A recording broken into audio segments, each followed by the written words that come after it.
Should I buy a house now or wait? If you're thinking about buying a house right now, you're probably asking one major question.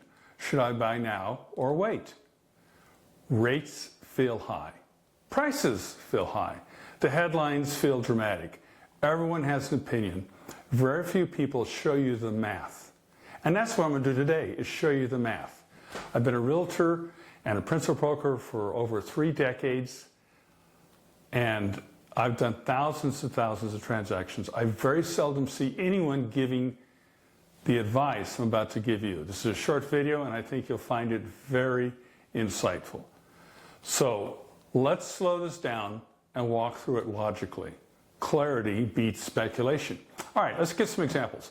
Home price is $500,000. That's pretty close to what the median price of a home is here on the East Coast. Let's say you do a down payment of 10%. 10% of $500,000 would be $50,000. So your loan amount would be $450,000. At 7% interest rate, the principal and interest is roughly $3,000 per month. You add taxes and insurance. Now this is what we call PITI, principal, interest, taxes, and insurance. The only thing this wouldn't include is your HOA, because in all 50 states, the HOA is paid outside of the principal, interest, taxes, and insurance. All right, let's add the taxes and insurance, which is the final part of PITI, taxes and insurance, and you might be around $3,600 total per month. Let's say rates drop to 6%. That payment might fall about $300 per month. But, and this is the thing I've hardly ever seen any realtor or broker mention to their clients, lower rates, lower home interest rates dramatically increase demand. Higher demand usually pushes prices higher. So if the home price rises to $525,000 from $500,000, your loan grows.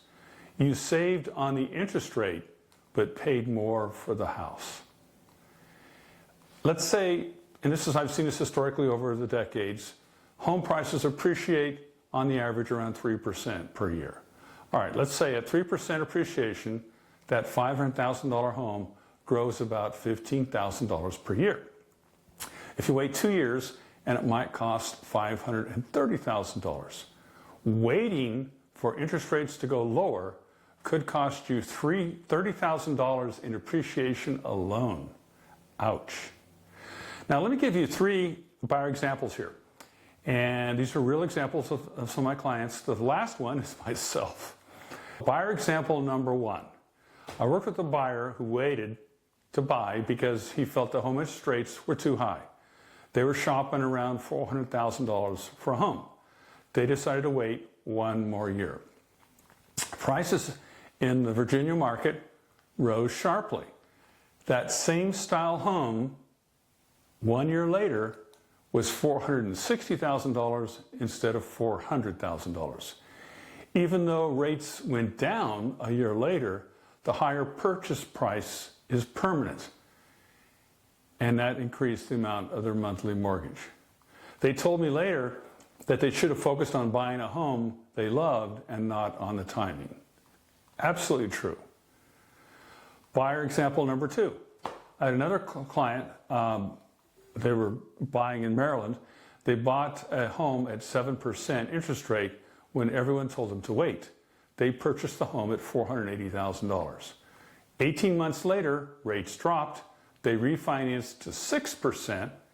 Their payments dropped several $100s per month. Meanwhile, their home appreciated. Here's example number 3, and this is me. So I'm an older person, you know, so the white hair. Used to be gray, used to be brown, then gray, then white. But anyway, I bought my first home when Jimmy Carter was president of the United States. I paid 17%. Ouch. However, in the later years, I refinanced that interest rate lower 6 different times. So here's the principle you should understand, and this is something you won't see anywhere else, and it's very important. You can refinance your home interest rate. You cannot refinance the purchase price. And because homes have historically appreciated in the United States, the purchase price will be higher in the future. Also, if rates go down, and I've seen this so many times, there's more competition. When there's more competition, people are bidding up the price. So you've got appreciation occurring, and you've got competition with lower interest rates.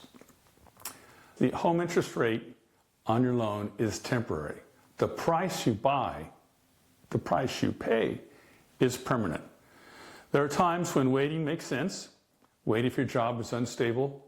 Wait if you lack savings. Wait if the payment feels stressful.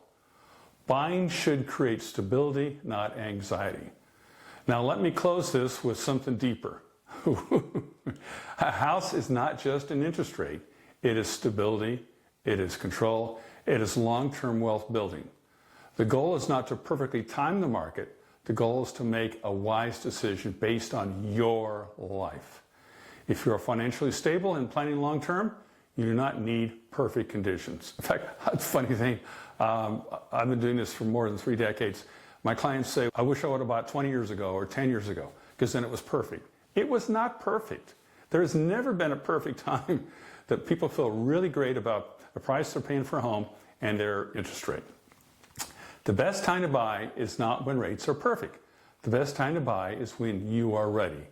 And that is real estate explained simply. If you like this discussion today, suggest you subscribe, because I do 2 new YouTube videos each week on the topic of real estate explained simply. My name is Tobin 7.